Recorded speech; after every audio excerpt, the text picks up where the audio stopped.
Pour ne rien manquer, abonnez-vous maintenant.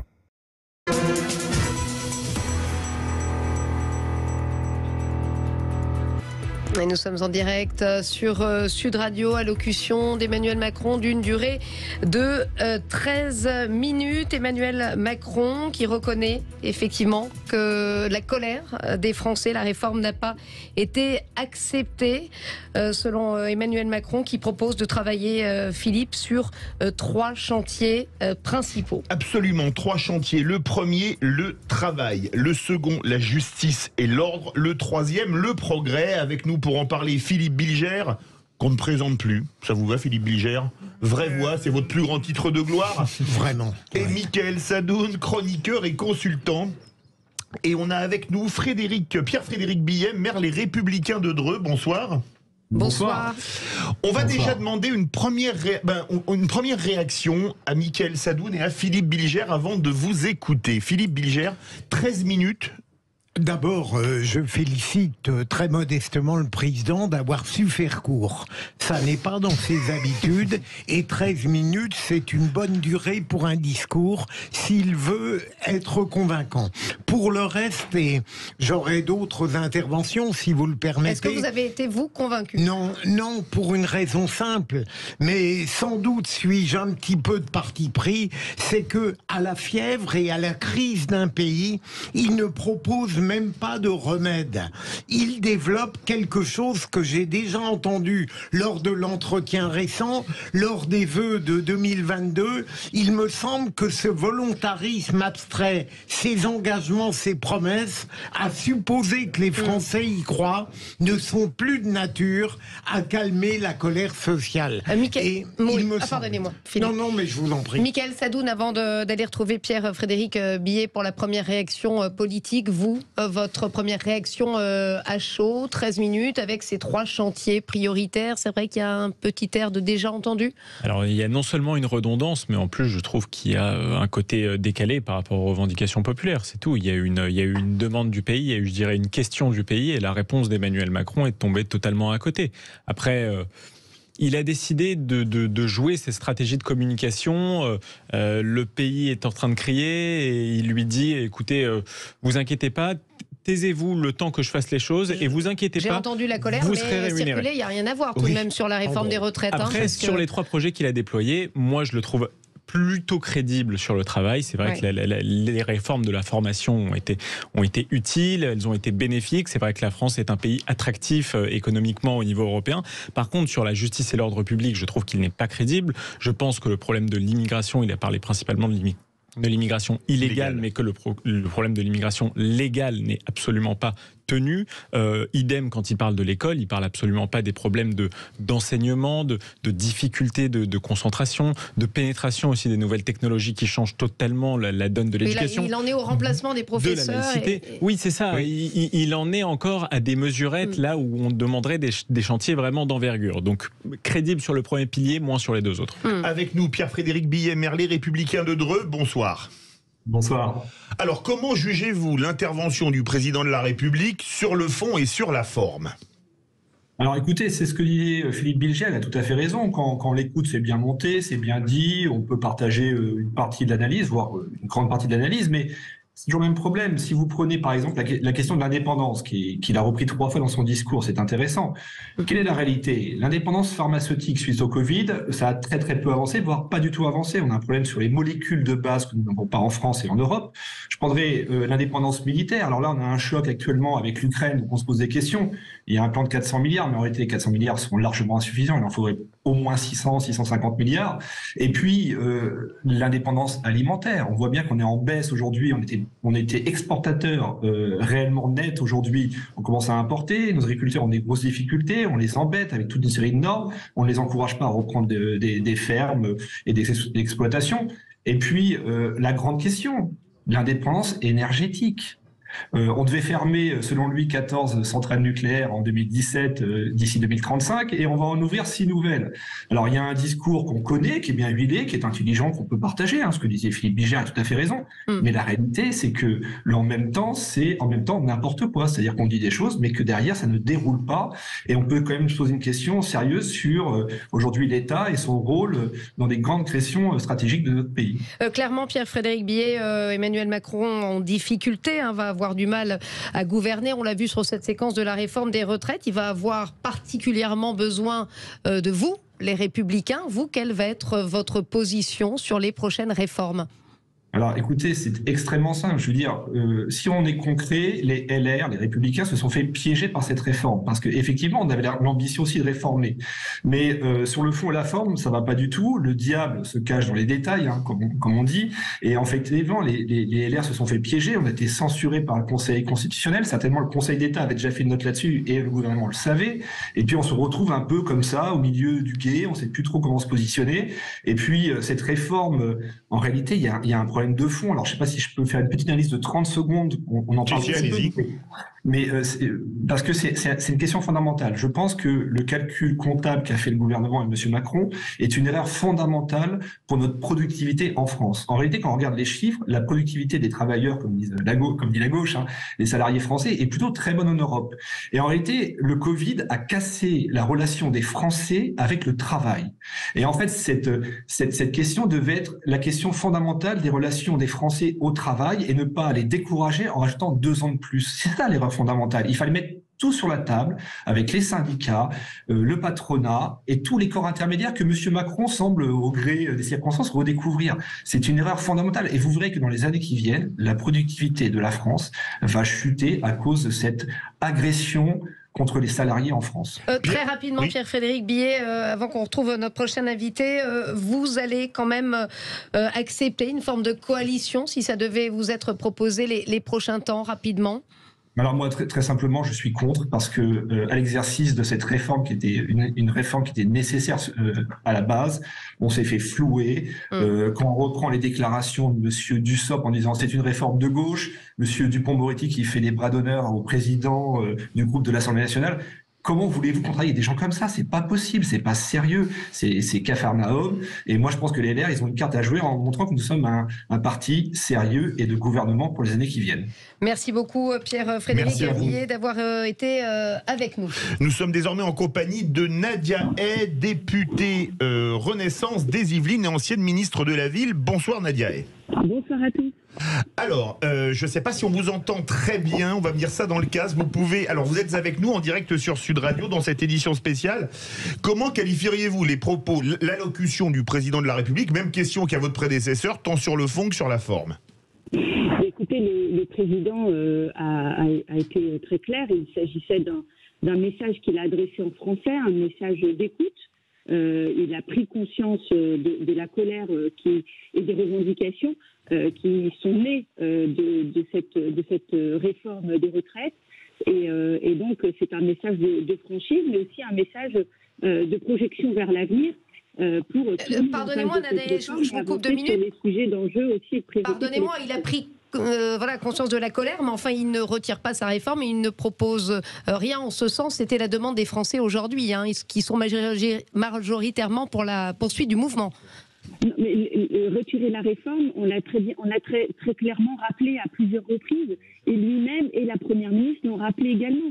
C'est une réforme qui est nécessaire aujourd'hui. Nous devons trouver un équilibre financier pour notre système de retraite, qui soit pérennisé pour les années à venir, et que nous nous attelons dans le même temps à tous les autres sujets de préoccupation qui ont rapport avec le travail. Et là, le président de la République l'a rappelé également, les 3 priorités qui constituent aujourd'hui son cap politique pour la suite du quinquennat, qui sont le travail, la justice et la réaffirmation de l'ordre républicain, et le progrès qui, là aussi, contient 2 priorités que sont l'éducation et la santé. Donc, la réforme des retraites, aujourd'hui, elle est promulguée et donc nous devons continuer à aller de l'avant pour répondre aux enjeux et aux besoins des Français. Est-ce que quelque part... Oui, Philippe Bilger veut réagir. Madame la ministre, je ne vous reproche pas d'approuver le discours du président, le contraire m'aurait étonné. Mais est-ce que vous ne trouvez pas en totale sincérité républicaine, comme on dit, que il a très peu proposé pour apaiser la crise du pays, la crise profonde du pays, comme si en réalité elle pouvait être traitée par un préambule extrêmement rapide, comme si les difficultés qui sont manifestes n'avaient pas d'importance. J'ai été frappé, même si le ton est très courtois, bien sûr, sur le plan présidentiel, par l'espèce d'indifférence à l'égard de ce qui a agité le pays durant plusieurs mois. Vous n'êtes pas de mon avis? Nadia. Alors, je ne sais pas quelle indifférence vous avez ressentie. En tout cas, il a rappelé qu'effectivement, la réforme des retraites n'avait peut-être pas fait le consensus et qu'il en prend son entière responsabilité. Et je pense qu'il est dans cette phase d'apaisement, puisqu'il a rappelé que sur le sujet, notamment travail, qu'il fallait continuer le dialogue social, notamment avec les organisations patronales et les organisations syndicales. Mais Nadia, est-ce que vous êtes certaine que les organisations syndicales sont dans l'état d'esprit de vouloir discuter avec Emmanuel Macron aujourd'hui? Moi, vous savez, j'ai beaucoup de respect pour les organisations syndicales, énormément. Et je connais aussi l'histoire syndicale de notre pays. C'est qu'à un moment donné, après la contestation, les organisations syndicales savent aussi s'arrêter pour faire avancer les sujets d'intérêt des travailleuses et des travailleurs. Et c'est typiquement ce sujet-là que le président de la République a mis sur la table pour avancer, continuer d'avancer sur le rapport que les Françaises et les Français ont avec le travail, pour faire avancer la question de l'usure professionnelle qui nous a été rappelée pendant les débats et sur lesquels nous n'avons pas pu débattre à l'Assemblée nationale, et nous aurions voulu justement avancer sur ces sujets parce que vraiment aujourd'hui la priorité c'est de savoir qui partira à 64 ans et qui pourra potentiellement partir avant parce que l'exercice de son métier, de son activité ne lui permet pas d'aller au bout. Et il a aussi rappelé un élément essentiel quand on parle de travail, c'est la question de la reconversion. Vous savez, aujourd'hui, on part à 62 ans pour la plupart de nos concitoyens. Mais dans quel état de santé nous partons à la retraite? Bien souvent, tous ceux qui ont exercé des tâches dites pénibles partent cassés au moment de la retraite. Eh bien, nous voulons éviter cela en permettant des reconversions ou un départ anticipé à la retraite pour que les personnes qui puissent, en arrivant l'âge au départ à la retraite, puissent en profiter pleinement avec leur famille. Donc ça, ce sont des grands chantiers qui s'ouvrent devant nous. Le président l'a rappelé, cette réforme, c'est le début de quelque chose. Ça ne saurait être la fin d'un processus ou la fin de toute grande réforme à venir. Mickaël Sadoun. Oui, moi je voulais d'abord évidemment saluer Madame la Ministre et lui demander, quand Emmanuel Macron parle d'indépendance, il y a toujours une ambiguïté, parce qu'il parle d'indépendance à la fois française et européenne. Or, on a bien vu que sur beaucoup de sujets, l'Europe était divisée et que parfois, l'indépendance française était même empêchée par ce fédéralisme européen qui caractérise sa présidence depuis son début. Sur ce sujet, au moins, on ne peut pas lui faire le reproche de l'incohérence. Mais comment, sur des sujets comme le dossier énergétique ou la diplomatie, Emmanuel Macron peut retrouver une indépendance française? Est-ce qu'il sera prêt à mettre son fédéralisme européen de côté pour assurer les intérêts de la nation? Moi, c'est ça qui m'importe. Oui, je vous salue également, Monsieur Sadoun, et juste vous rappeler que dans le cadre des différentes échéances européennes, et quand la majorité a mené campagne, on l'a mené avec un principe très fort qui est justement une France forte dans une Europe forte. La puissance finalement de l'Europe ne peut être pleine et entière que si les pays qui la composent sont à la fois souverains dans les défis qu'ils rencontrent chacun de leur côté et pour les porter à l'échelon européen qui lui va agir et rayonner sur l'ensemble des pays membres. Donc le président l'a dit, je pense que c'est un des présidents, je crois même en tout cas de mes souvenirs, j'ai peut-être pas beaucoup d'expérience en politique, mais en tout cas, c'est le président qui a donné des couleurs sur la scène internationale, mais particulièrement sur la scène européenne, à notre pays. Donc oui, il y a encore des défis devant nous, la question du nucléaire. Et bien moi, là-dessus, il l'a très justement rappelé, ce sont des chantiers qui vont s'ouvrir et je ne doute pas sur sa capacité à porter les intérêts de la France à l'échelon européen. En tout cas, il faudra pour ça qu'il puisse s'opposer à la Commission européenne. Or, je ne le vois pas beaucoup donner de la voix sur ces sujets-là pour le moment, mais j'espère qu'il le fera à l'avenir. Oui, alors en tout cas, sachez que nous avons notre groupe Renew et Renaissance à l'Assemblée, au Parlement européen, qui sont investis dans différentes commissions avec des responsabilités. Soyez certains que le message, en tout cas, il est relayé et que la voix française aujourd'hui résonne bien au Parlement européen. Maintenant, il va arriver justement le moment des grandes décisions et le fait de les acter. Et là, j'ai vraiment confiance au président de la République pour porter cette voix et aux parlementaires aussi pour la relayer. Merci en tout cas à vous, Merci, Nadia, Nadia. députée Renaissance des Yvelines, ancienne ministre de la Ville. Restez avec nous. On se retrouve dans quelques instants pour la suite de ce décryptage après l'allocution d'Emmanuel Macron en compagnie de Philippe Bilger, Mickaël Sadoun. Et nous aurons d'autres réactions politiques, notamment avec Julien Audoul, député Rassemblement National de Lyon. Restez avec nous. Sud Radio, édition spéciale. Merci de nous rejoindre en direct sur Sud Radio, 20h30, décryptage de l'allocution d'Emmanuel Macron, 13 minutes au total. Ça a soulagé Philippe Bilger qui est avec nous, qui s'attendait peut-être à un discours plus long, Philippe. Mais en général, il est plus long. Tout à fait.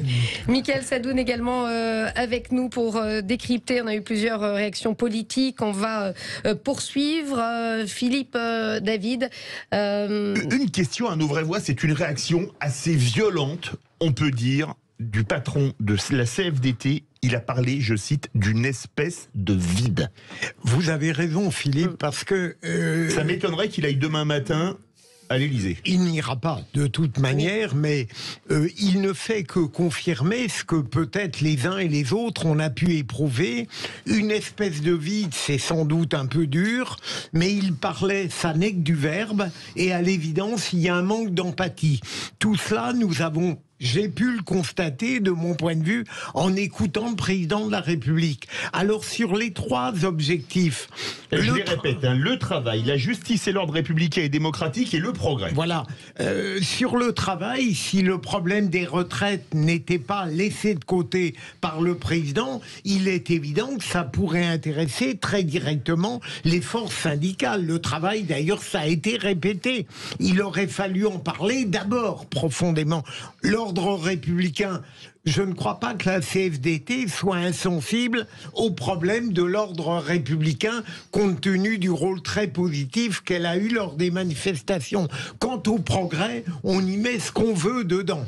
Et je pense qu'en définitive, ce qui m'a frappé, et je termine là-dessus, c'est que ça peut apparaître comme une tactique présidentielle de parler de tout sous une forme de redite, sauf de ce qui est considéré comme l'essentiel par les Français, mais à la longue, ça peut apparaître comme une forme de désinvolture et presque de mépris, un mépris paradoxal, mais un mépris tout de même. Mickaël Sadoun. En cœur. Magnifique. Alors écoutez, moi, je regarde la réaction de Laurent Berger. C'est un homme qui est réputé pour...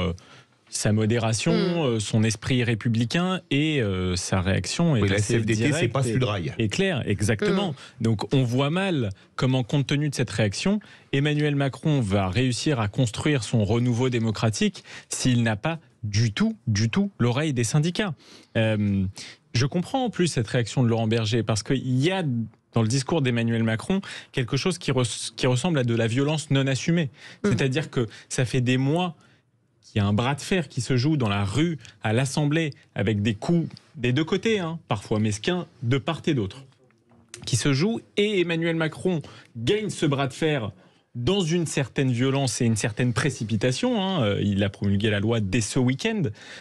Et il vient après pour dire, écoutez, j'ai gagné, mais bon, maintenant suivez-moi et puis je vous expose mon projet. Et surtout, donc, j'entends la colère, facile. mais circuler, il n'y a rien à voir. Exactement. Donc il va falloir aussi qu'Emmanuel Macron choisisse son style. C'est-à-dire que Nicolas Sarkozy, par exemple, recommandait à Emmanuel Macron de passer dès le début en force avec du 49.3. lui, il n'était pas passé par le 49.3, mais il n'était pas passé par de nombreuses concertations pour faire passer sa réforme des retraites. C'était son style.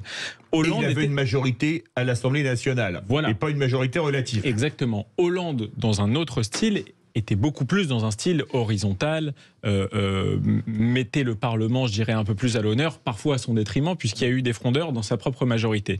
Mais Emmanuel Macron a du mal à choisir son style. Il est toujours entre une violence dans les actes et une fausse douceur dans les paroles. Et je pense que c'est ça aussi qui énerve les gens dans la rue et qui énerve les syndicats. Une brutalité soyeuse, hein. Exactement. De velours. Mais il est plus brutal que Nicolas Sarkozy. Dans un certain profondément. On va aller demander l'avis à Julien Audoul, député. Non, alors on me dit qu'on l'a pas encore. On va avoir Julien Audoul dans quelques instants. Tout ça pour ça, dit à l'instant le secrétaire général de la CFDT, Laurent Berger. C'est vrai qu'il y a un goût d'inachevé, hein, Philippe Bilger, ce soir. Est-ce qu'il n'a pas recyclé de vieilles idées? Il va y avoir des remplaçants dans toutes les écoles, il va y avoir des urgences plus... On en est loin, mon cher Philippe. Et ce qui fait, paraît-il déjà, et puis pour le reste... Je l'indiquais tout à l'heure, au fond, quand on regarde bien, je n'ai pas la mémoire de notre ami Philippe, mais j'ai l'impression, je l'ai dit tout à l'heure, que les vœux et l'entretien avec les deux journalistes complaisants, en définitive, disaient la même chose que ce qu'il a indiqué ce soir. C'est un volontarisme abstrait dont peut-être certaines pistes sont très valables, mais profondément, il n'a pas proposé aux Français ce qu'ils attendaient, c'est-à-dire quelque chose qui montre que le président avait pris conscience du gouffre qui existe depuis plusieurs mois entre lui-même et le sentiment collectif. Avec nous, Rodrigo Arenas, député, parce qu'on n'arrive pas à voir Julien Audoul, ce sera chacun son tour, ce sera Rodrigo Arenas en premier, député LFI de Paris. Rodrigo Arenas, bonsoir. Bonsoir Philippe David, bonsoir à tous. Alors comment avez-vous trouvé sur le fond et dans la forme, même question qu'à vos prédécesseurs, l'allocution d'Emmanuel Macron qui a duré 13 minutes. Philippe Bilger disait que c'était très court pour lui. Écoutez, j'ai assisté comme vous, je pense, à 20h, un discours d'un candidat à la présidence de la République qui est en train de nous faire des promesses qui n'engagent que ceux qui y croient. On a l'impression vraiment qu'il est déconnecté de la réalité des Françaises et je ne vois pas en quoi ce qu'il a annoncé va... rassurer les éboueurs, va rassurer les enseignants, les institutrices et les instituteurs, et en particulier les personnes comme les policiers qui sont mis à rude épreuve en ce moment et à qui on vient de supprimer les régimes spéciaux dans le cadre du Conseil constitutionnel. Donc je pense que la colère n'est pas finie et on a un président qui dit des choses qui ne sont pas en lien avec la réalité. Peut-être son voyage à l'étranger l'a-t-il déconnecté de la France. En tout cas, son voyage par la Chine peut-être l'a mis dans une situation de propagande, de déconnexion totale entre ce qui se passe dans le pays et sa volonté de vendre ce qu'il appelait lui-même de la poudre à perlimpinpin à la population. Alors il y a certaines mesures tout de même concrètes qu'a annoncé Emmanuel Macron ce soir, notamment ces enseignants, enfin ce n'est pas nouveau d'ailleurs, les enseignants qui seront mieux payés, des remplacements de professeurs absents systématiques à la rentrée. Vous y croyez? Parce que en tant que parent, on peut dire que ça serait déjà un sacré progrès, en tout cas dans le domaine de l'éducation nationale. Écoutez, là, vous faites appel à mes anciennes fonctions de représentant associatif de parents d'élèves. Moi, j'ai regardé le budget de la nation, ce qui est passé au 49.3, j'ai regardé tout ce qui s'est mis en place sur l'école. Ce sont des promesses en l'air, car non, Emmanuel Macron, à travers le ministère de l'Éducation nationale, du supérieur ou celles et ceux qui sont associés à ce ministère-là, n'ont pas les moyens aujourd'hui d'avoir des remplacements des enseignants absents. Et quant à la valorisation, écoutez, il suffit de voir ce que disent les organisations syndicales qui ont claqué la porte du ministère, ou le compte n'y est pas, ou alors il y est à condition de travailler plus. Donc si l'idée c'est de gagner plus en travaillant plus, en sachant que déjà les enseignants sont mis à rude épreuve en France en ce moment depuis le Covid et bien avant, excusez-moi de vous dire, je pense qu'il n'est pas de nature à rassurer ni les enfants, ni les parents et ni les enseignants et les personnels d'encadrement et d'éducation de notre pays. Philippe Bilger. Rodrigo Arenas, je salue monsieur le député. Hein, vous avez été vraie voix ensemble d'ailleurs à une époque. Et nous n'étions peut-être pas plus d'accord que ce soir, même si d'une certaine manière, je voudrais poser une question à Rodrigo qui va sans doute nous réunir.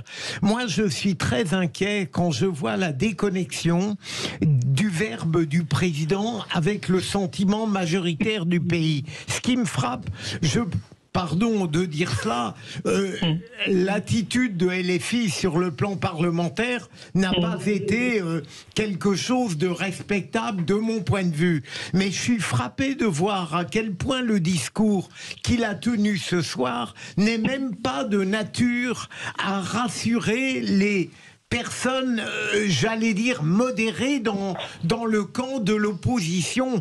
Un Laurent Berger, on vient de l'évoquer, est très dur dans la réaction qu'il a, et je n'ai pas entendu Sophie Binet, je n'ai pas entendu Jean-Luc Mélenchon. Donc c'est cela qui m'inquiète, c'est la déconnexion radicale de son discours par rapport à la compréhension qu'il devrait avoir du pays. Rodrigo Arenas. En tout cas, ce qui est sûr, c'est que vous pouvez déplorer, et vous aurez raison de votre point de vue, l'attitude, en tout cas la guérilla parlementaire que nous avons mis à l'Assemblée nationale, mais reconnaissons que c'est grâce à cette attitude précisément que nous avons pu détruire la fable des 1200 € pour tous.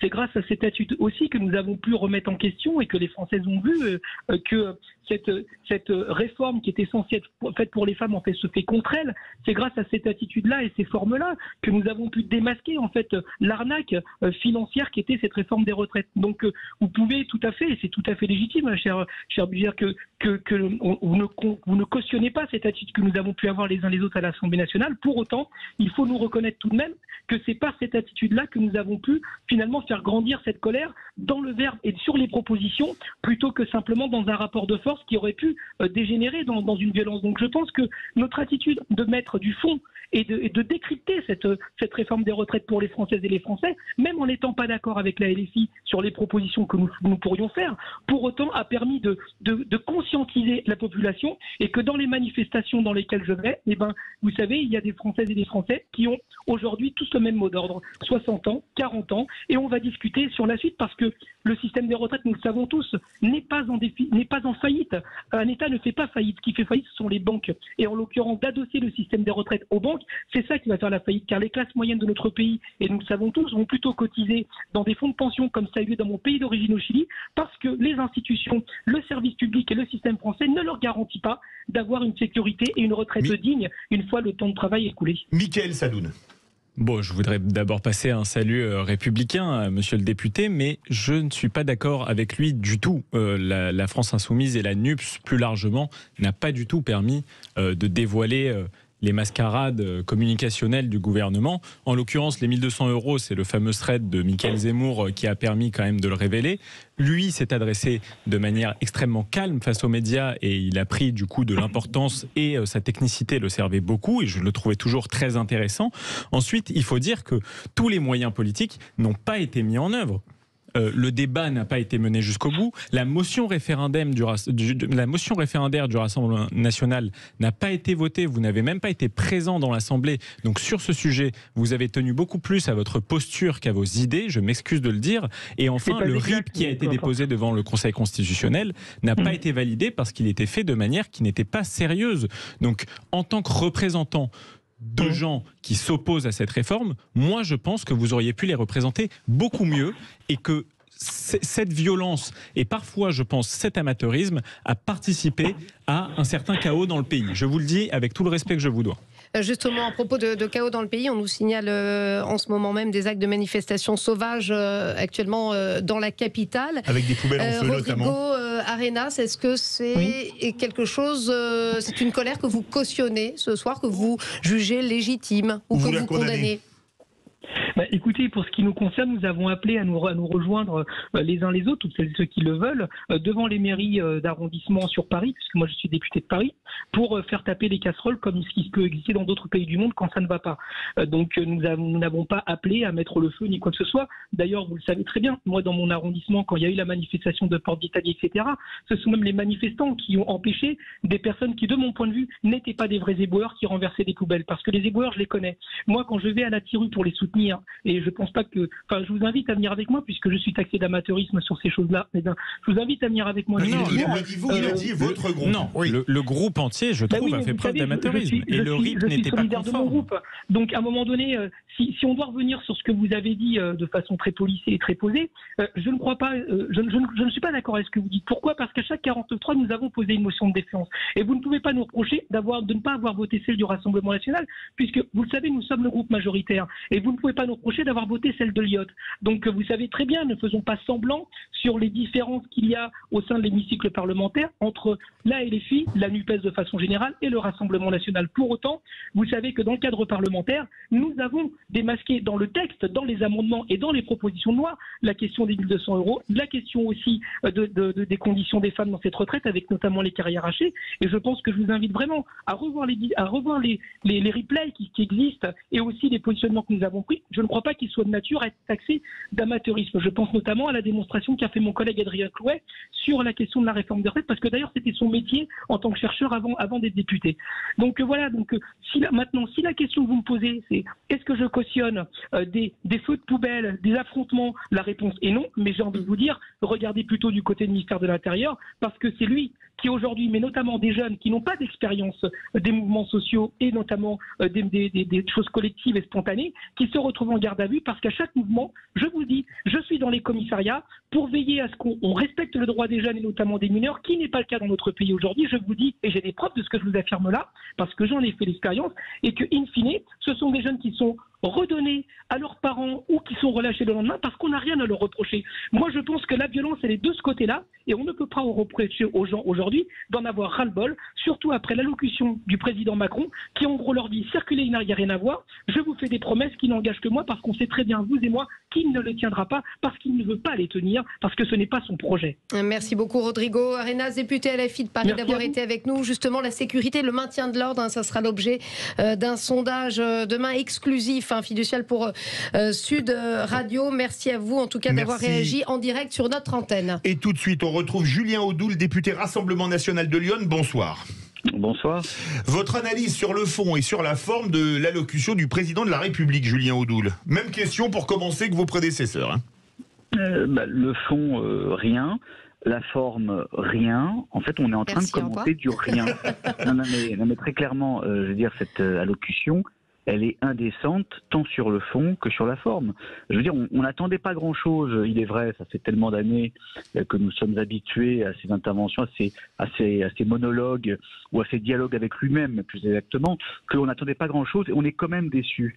On est quand même déçus qu'il y ait une nouvelle marque de mépris inouïe à l'égard du peuple français en balayant la réforme des retraites d'un revers de main en 2 minutes. On est tout de même déçus qu'il n'y ait aucune proposition concrète. On est quand même déçu qu'il n'y ait aucun levier qui permette de sortir. Vous vous attendiez à quoi, Julien Audoul, concrètement ? Et politique. Mais à rien, c'est ça qui est malheureux. C'est que nous avons un président de la République qui, depuis maintenant 6 ans, fait semblant d'être connecté aux Français, alors qu'il est totalement déraciné, fait semblant d'écouter dans la communication permanente, mais finalement, il n'apporte rien. Et là, aujourd'hui, nous sommes dans une crise extrêmement grave, où le peuple français est coupé du pouvoir, est coupé des élites, où il y a une défiance inouïe, où on a des Français qui n'arrivent plus à joindre les deux bouts, qui n'arrivent plus à se soigner, qui n'arrivent plus à manger dans notre pays, qui aujourd'hui, on leur inflige 2 années de travail supplémentaires. Et très clairement, la seule réponse d'Emmanuel Macron, c'est on continue d'aller dans le mur en klaxonnant. Voilà, je trouve ça inouï en termes d'indécence, en termes de déconnexion et en termes de mépris de la part de quelqu'un qui ne veut pas prendre la mesure de la crise qu'il a lui-même générée. Parce que Monsieur Macron, c'est le président de la République qui ne gère pas les crises, mais qui les génère. C'est lui qui génère les crises, c'est lui qui est fauteur de troubles, c'est lui qui est facteur de division dans notre pays. Et face à cela, on continue tranquillement, comme si de rien n'était. Philippe Bilger. Monsieur le député, j'ai trouvé le discours du président de la République ce soir guère convaincant et totalement déconnecté sur le plan du calme apparent par rapport à la crise que vit le pays depuis plusieurs mois. Mais j'aimerais vous poser une question et bien sûr vous me répondrez avec sincérité. Imaginons un président qui ce soir aurait su tenir un langage de vérité et de sincérité. Est-ce que vous croyez que tout de même le pays aurait été satisfait. J'ai l'impression que quoi qu'il dise, quoi qu'il fasse, aujourd'hui, le pacte de confiance est rompu entre lui et les Français. Vous avez entièrement raison. C'est lui qui a alimenté cette défiance permanente.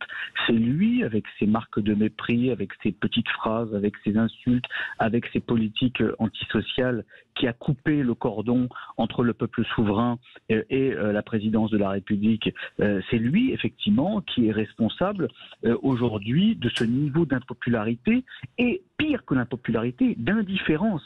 C'est-à-dire que les Français considèrent aujourd'hui que la démocratie était totalement déconnectée de leur quotidien, que le pouvoir, que l'État ne peut plus rien compte tenu d'une pratique d'abandon généralisé et même de maltraitance. Mais très clairement, le président de la République avait ce soir 3 leviers pour sortir de la crise et pour tenter de renouer le lien. Le premier levier, c'était le référendum. Organiser un grand référendum sur la réforme des retraites, un projet tellement clivant, tellement brutal qu'il fallait poser la question aux Français. Le deuxième levier, c'était la dissolution de l'Assemblée nationale pour reconvoquer les Français aux urnes. Mais c'était suicidaire politiquement. Pour lui, en tout cas. Ce sont des leviers qui sont dans notre Constitution, la Constitution qui a été pensée par le général de Gaulle pour permettre, notamment en cas de crise, et nous sommes aujourd'hui en crise, de sortir par le haut. Et puis un autre levier, mais nous n'y pensons pas. Ou par le bas, mais peu importe. Encore une fois, le peuple a toujours raison et le peuple, justement, doit avoir la maîtrise de son destin. Mais le président de la République n'a pas voulu utiliser ces leviers et continue comme s'il ne se passait rien dans le pays. C'est ça qui est hallucinant. Mickaël Sadoun. Moi, il y a 2 questions. D'abord, j'adresse mes salutations au député Julien Audoul. Il y a 2 questions que je voulais lui poser. C'est la question des économies budgétaires, parce que c'est quand même le cœur battant, je pense, de cette réforme. Et c'était un des points saillants aussi du discours d'Emmanuel Macron qui a dit « Je ne veux pas que la France soit le jouet des marchés financiers ». Comment est-ce qu'on fait pour générer les économies budgétaires qui nous permettent de dégager un petit peu de marge de manœuvre et de réduire notre dette pour ne plus être totalement dépendant de la hausse des taux d'intérêt sur les marchés financiers? Première question. Deuxième question. Emmanuel Macron, il est beaucoup contesté dans sa légitimité, mais il est quand même un président qui a gagné l'élection présidentielle pour la 2e fois. Marine Le Pen a perdu face à lui, donc il rallie derrière lui quand même, je pense, plus de Français relativement aux autres candidats. Donc vous, je sais, le Rassemblement national qui aime la Ve République et qui est plutôt légitimiste, il l'a montré tout au long des débats, est-ce que vous ne considérez pas quand même qu'Emmanuel Macron a le droit de se servir de ces instruments, même s'ils sont un peu autoritaires, pour faire passer des réformes qui certes sont impopulaires, mais qui peut estimer comme nécessaires? C'est aussi la grandeur de la Ve République et de la politique en général. Alors, je vais répondre dans l'ordre pour la première question. De l'argent, il y en a dans notre pays. La véritable question, c'est où va l'argent? Vous savez, quand vous avez un président de la République qui annonce il y a quelques mois que nous allons débloquer 1 milliard d'euros pour assurer la transition énergétique de l'Afrique du Sud, quelle est la réaction des Français quand à côté on leur demande la sobriété, de faire des efforts et travailler 2 années de plus? Quand vous voyez combien de milliards sont dilapidés chaque année en gabegie, en fraude sociale, en fraude fiscale, en dépenses somptuaires, en dépenses qui sont liées à l'immigration, mais je veux dire, cet argent-là doit être récupéré pour les Français, pour retrouver des marges de manœuvre, pour assurer la paix sociale, pour permettre la solidarité nationale, rien que pour la fraude sociale, on l'estime au moins à 50 milliards d'euros par an.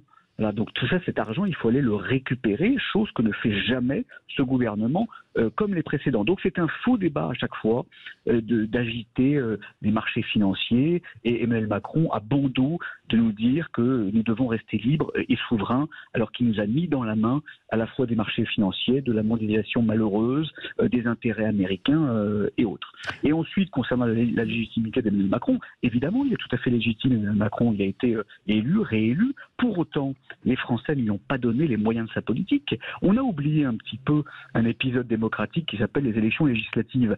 C'est à ce moment-là que les Français déterminent de la politique en donnant ou non une majorité à leur président. Et on ne lui a pas donné une majorité absolue pour lui dire très clairement, On veut un changement de cap. On veut d'autres choix politiques. Ce que tu as fait pendant 5 ans ne nous a pas convenu. On voulait véritablement une autre vision, une autre projection. Il n'a pas voulu entendre. Il a gouverné par 49-3.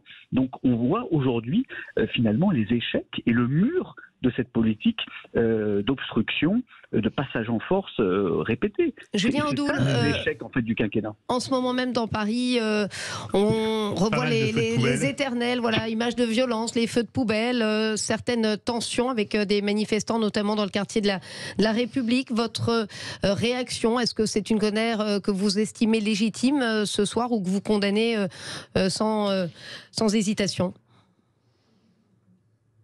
Julien Audoul. On a perdu la ligne à sauter. Alors, il nous reste 3 minutes avec les vraies voix. Philippe Bilger, on a l'impression, quand on voit les manifestations, comme le disait Stéphanie, les feux de poubelle, il y a des manifestations à Marseille, il y a des manifestations à Nantes. On a l'impression que quoi que fasse Emmanuel Macron, il ne pourrait pas calmer la colère. Absolument, j'ai l'impression, en tant que citoyen, pas plus informé que les autres, qu'il y a 2 processus parallèles en permanence.